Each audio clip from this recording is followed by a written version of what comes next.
Let me tell you of the days of high adventure.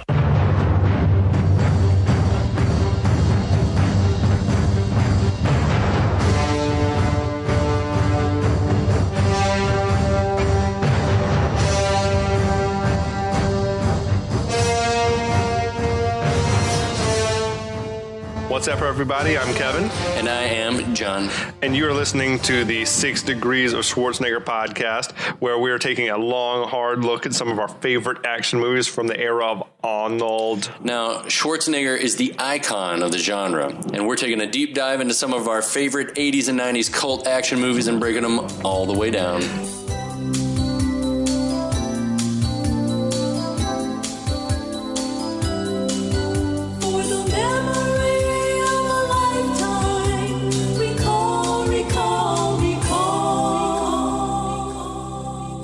I feel like this whole movie is a deep dive. We're episode 3 of Total Recall right now. I'm exhausted, and we haven't even started yet. We haven't scratched the surface of what's really going on. No. Apparently. No. Who knows? I don't know that we ever figure out what's really going on in this movie. It's just deep like that. It's sort of like Inception. Yeah. It's a dream within a dream. That's right. How deep does the rabbit hole go? Exactly. There's also a lot of Matrix stuff in there, including what we just saw, which was him popping that bug out of himself in a gruesome fashion. Very interesting. I wonder if the Wachowski Once Upon a Time brothers took some cues from some Total Recall. That's definitely could have. Interesting, because there's more than one similar things that are very much referenced, which we'll get to as we go, and we'll point them out. Don't ruin it. So we've got the last episode ended with one version of Arnold named Hauser telling the main version of Arnold named Quaid to get your ass to Mars. Everybody got that? You've followed along? Arnold told Arnold to go to Mars. He found a suitcase full of cool spy shit, which is like every 12-year-old boy / me and you dream. Oh, yeah. Like, that'd be so cool. Indeed. And to suddenly know karate or whatever fighting style Arnold knows. Not karate. He's a brawler. But so this section picks up with the shuttle arriving on Mars, and which proves once again that models look better.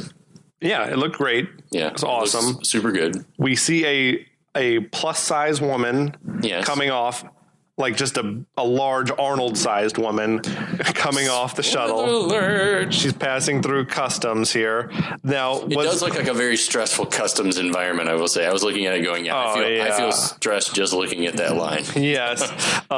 She does not have like the quick pass, or she's not TSA pre-checked. No, she doesn't have global entry or intergalactic entry. Interesting thing, the woman's passport identifies her as Priscilla Allen, which is the name of the actress.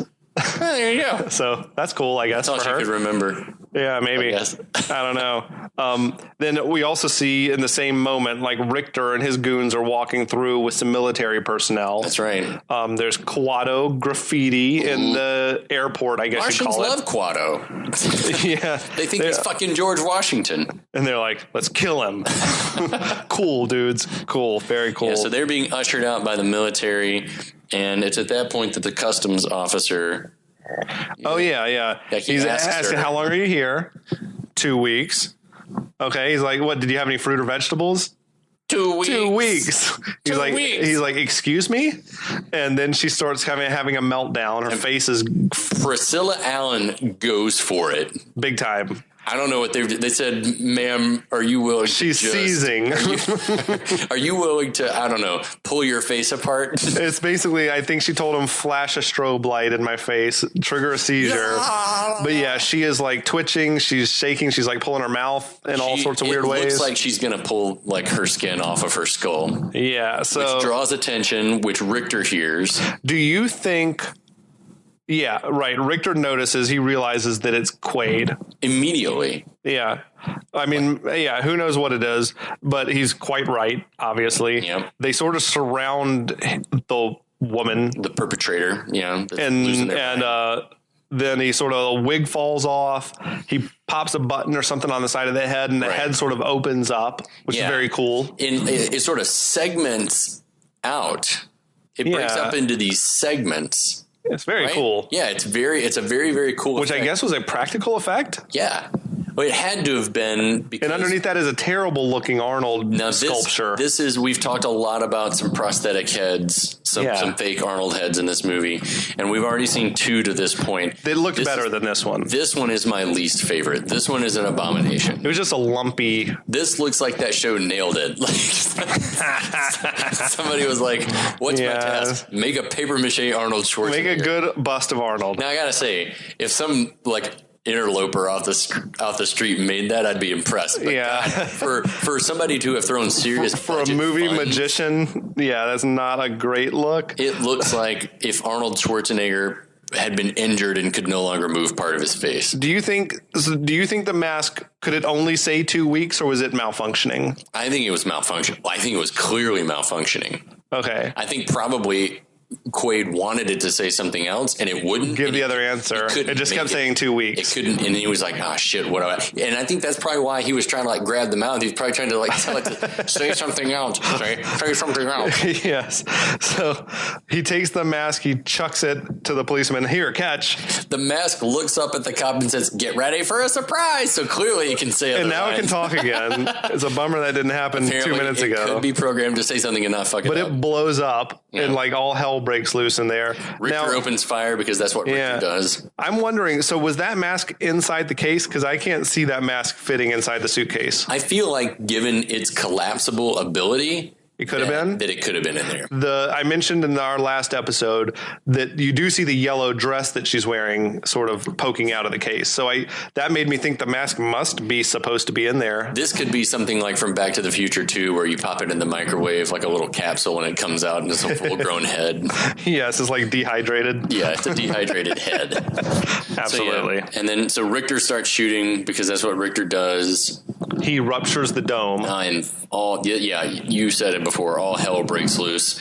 Immediately, people start getting sucked out. You're afraid you're going to get sucked out.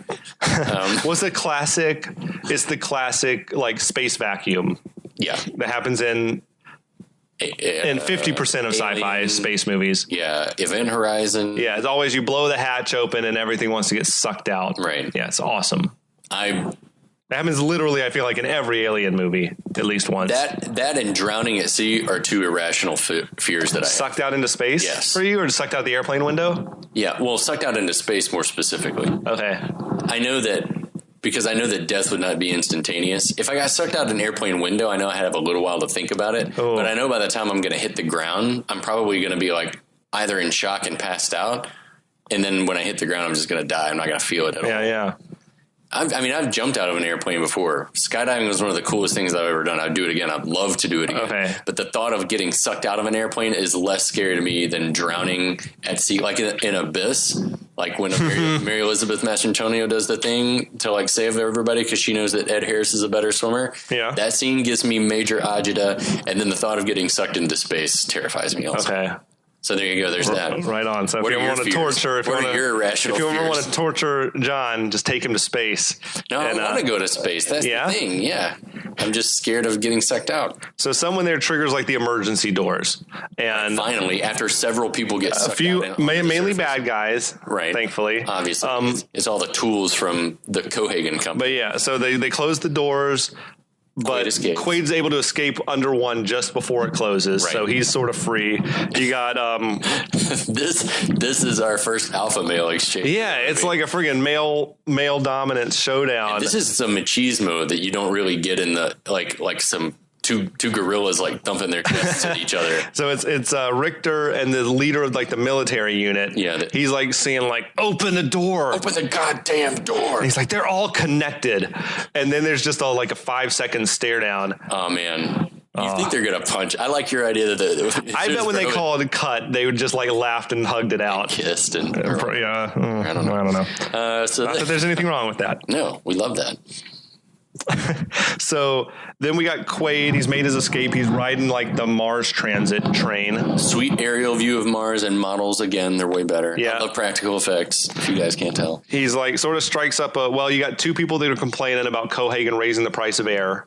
Yeah. And then you got Quaid. He's chatting it up with a dude who couldn't look more like a construction worker or a miner. That guy is familiar to me from a lot of like 80s stuff. I feel like he was also recurring on Home Improvement. Like one of Tim Allen's buddies or something. Tim the Toolman Taylor's buddies.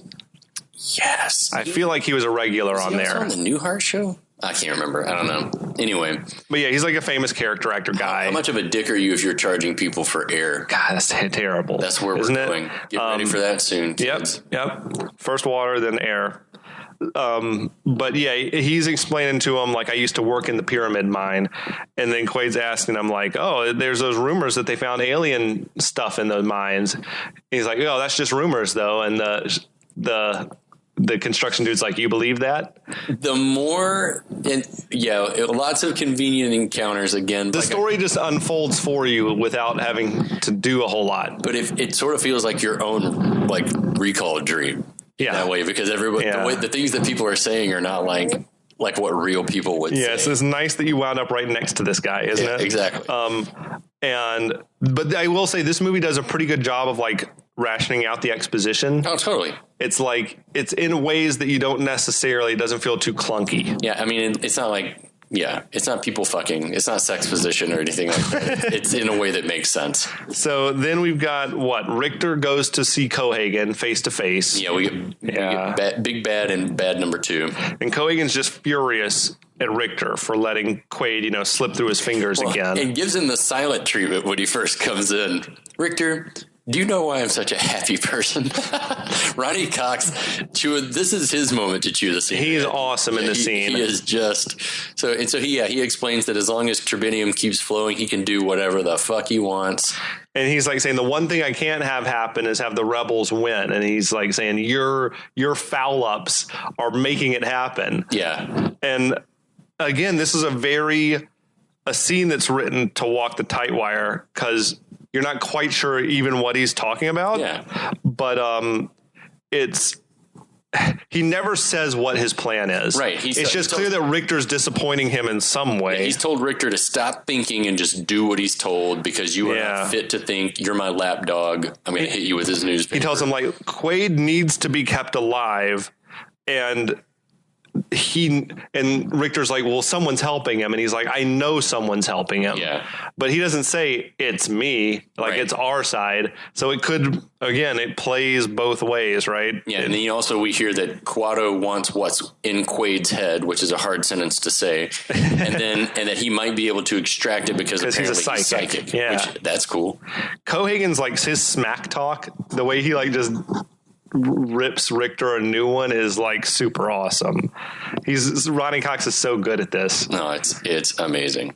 But yeah, he basically so he says I'm going to need you, Richter, to play along with my plan and like don't ask any questions, do what you're told. Can you do it? Yeah. Richter says, he's like, okay. Good. Or I'll erase your ass. He's so good. I would like to see him try. Yeah. So then we go back to Quaid. He's arriving at the Mars Hilton as Hauser. Product placement. Yeah, Hauser had instructed him to do it, and he's there. And he flashes the Brubaker badge. He does. He flashes that Brubaker ID. I feel so bad for those Hilton workers because they are wearing the worst uniform I've ever seen. It looks like it just looks terrible. It just looks awful. I feel for them, but I've had a job before my life, I believe, where I had to wear clothes that I was not happy to be wearing. So I feel the pain. Where was that? Working at a car rental place. Oh. And then when I was working at Publix, it was like, you got to wear the Publix polos and whatever else. I had to wear a Walmart vest. Ooh, yeah, that's rough. It was all right. It was pretty stylish. Stylish? Do you still have it? It's at my parents' house. I used to still have those faded ass, Publix shirts. I think it's in an extra closet in my parents' house next to like my graduation robe and my middle school Letterman jacket. Memories. So yeah, the dude behind the clerk tells him, welcome, Mr. Brubaker. Welcome back. We got your suite. Yeah, that's right. Welcome back, Mr. Brubaker. We have your suite ready, and you've got a safety deposit box. Mm-hmm. He's like, would you like to access that now? And he's like, sure. Well, sure. So they do some second authentication method, like touch. They both swipe their thumbs, or yeah. And what's in the box? What's in the box? It's like, it's the most, it's a flyer for a nightclub called The Last Resort.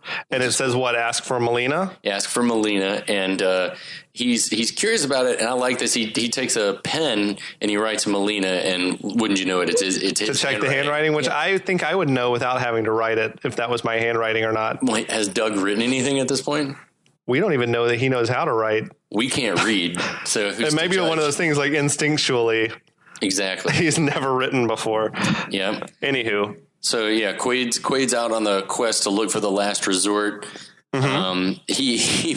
Oh wait, I just want to say, like, once again, the clues are being sort of doled out exactly as they would be in like a cheesy, choose your own adventure type scenario. Yeah. Anyway, just want to point that out. It'll become relevant later as we try to figure out what's really happening. Yeah.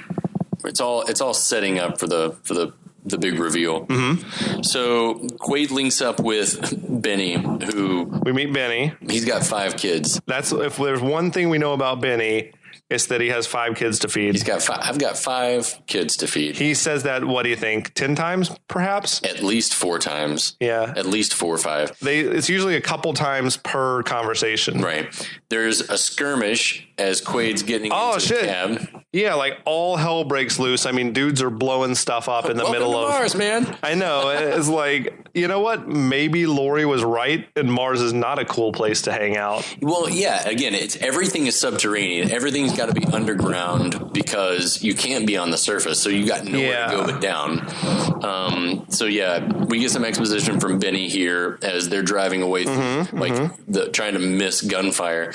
That the rebels, what do the rebels want? Quaid asks him, and he says that they want more money, more freedom, and more air, which doesn't seem like a demanding list. Freedom and air. Greedy bastards. Greedy bastards. You got to pay for it, assholes.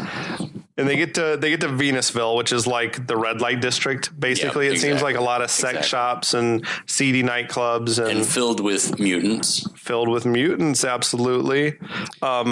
Benny explains where the mutations come from, that the first domes built on Mars were like cheap domes. They didn't keep the radiation out, and it led to people being mutated, but also having psychic abilities. Yeah, which is kind of awesome. But I guess you can't be anything but truthful in a society where everyone's psychic. Can read your mind. Yeah. There's all these people, offering to tell Arnold or tell Doug's fortune, to read his mind or whatever, to predict his future. Yeah, like everyone's walking up to him and say, I know your sign is, I can tell you. He has a tender moment with a young mutant. Right.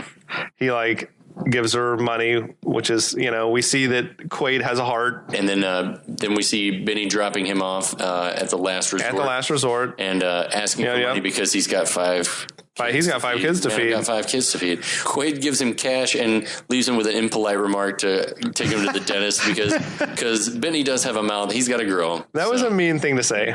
Yeah. Unnecessary. It was unnecessary.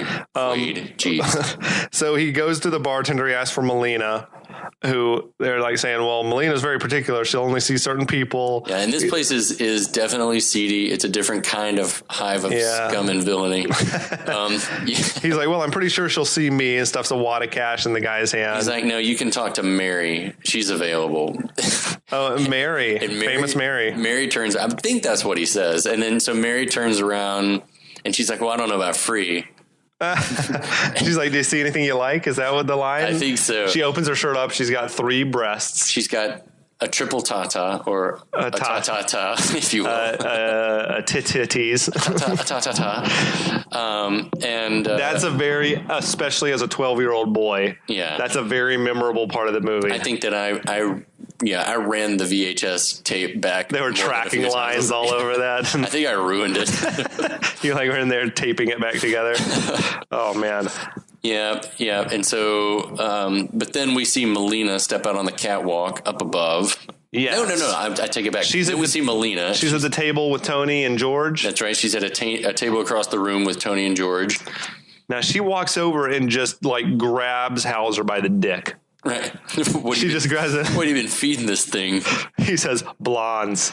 That's great writing. That's hysterical. I don't know about great writing. It's hysterical. When I say great, I mean it's very funny. It's like, wow, they went for it. Well, and obviously it's clear that everyone at that table knows who Quaid is. Yes. And they're not necessarily glad to see him except for maybe Melina. Yeah, it seems like both Tony, who is Dean Norris with a lot of makeup and prosthetics on. That is Dean Norris, who is Hank from Breaking Bad. And George Marshall Bell, that you remember from a lot of 80s movies, but probably mostly as the bad guy from Twins. I loved him in Twins. Yes. Anyway, that's a few Twins mentions on these Total Recall If you guys episodes. haven't seen Twins, what the hell? Yeah, watch Twins as soon as you're finished listening to this. That's right. Tony and George know him as Hauser. Melina knows him as Hauser. Everyone's calling him Hauser. Tony, who's got like a facial deformity, says, you got a lot of nerve showing your face around here. And Quaid's like, look who's talking.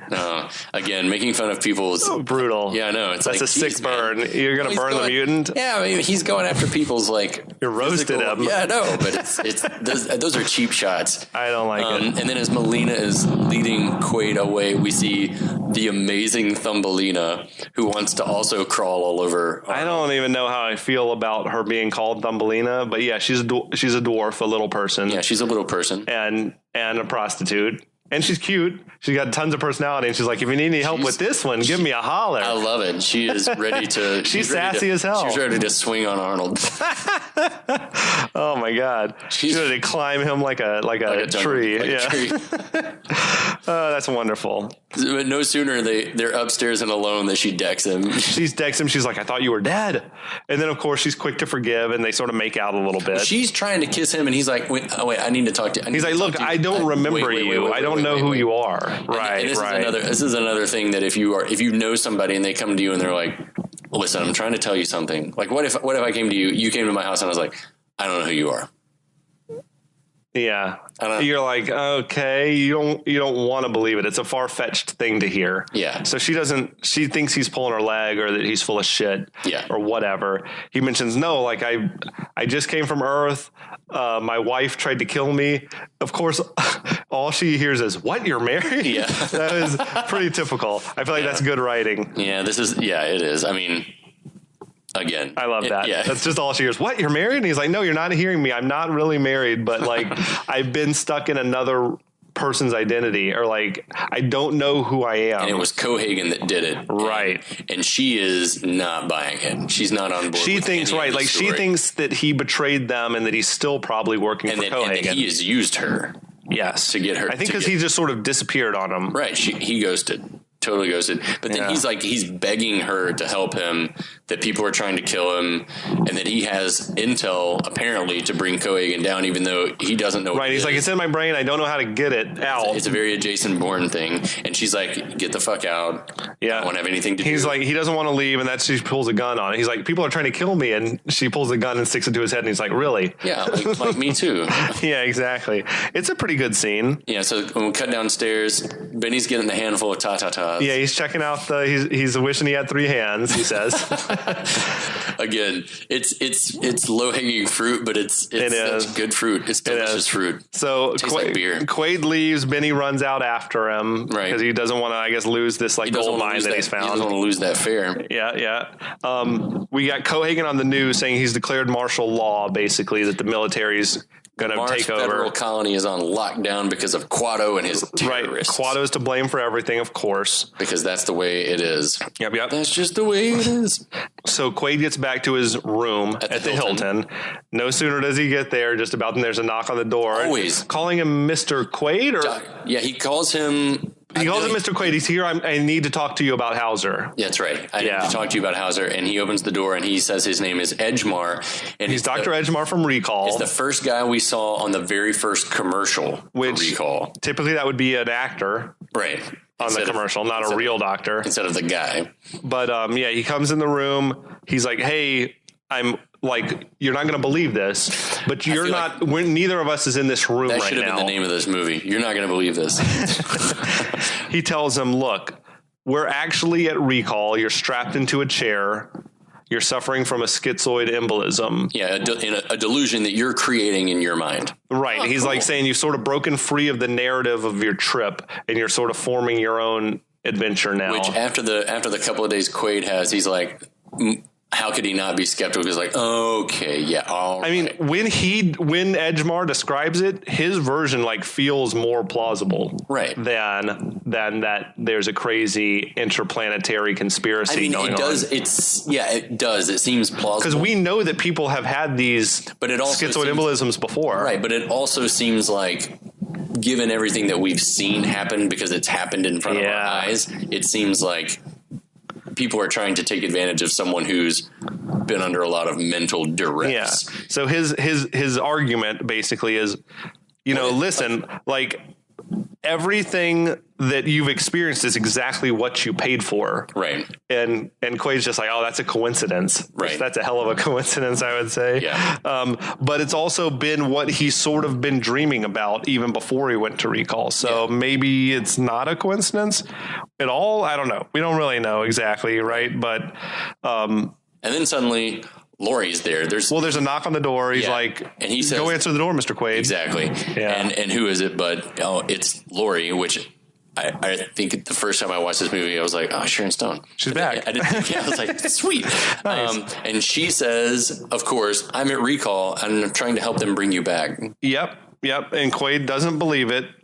And that's when the doctor starts giving him the bad cop treatment. And here we where he's like, look, this is not going to end well for you. Like, if you don't listen, like you're going to wind up getting lobotomized. You're going to lose yourself forever. And here's where we get the Matrix ripoff moment number 2. Like the Wachowskis maybe took something, and maybe there's another reference somewhere, or maybe it is Philip K. Dick. Maybe that's all of that was Philip K. Dick. That could be inspired.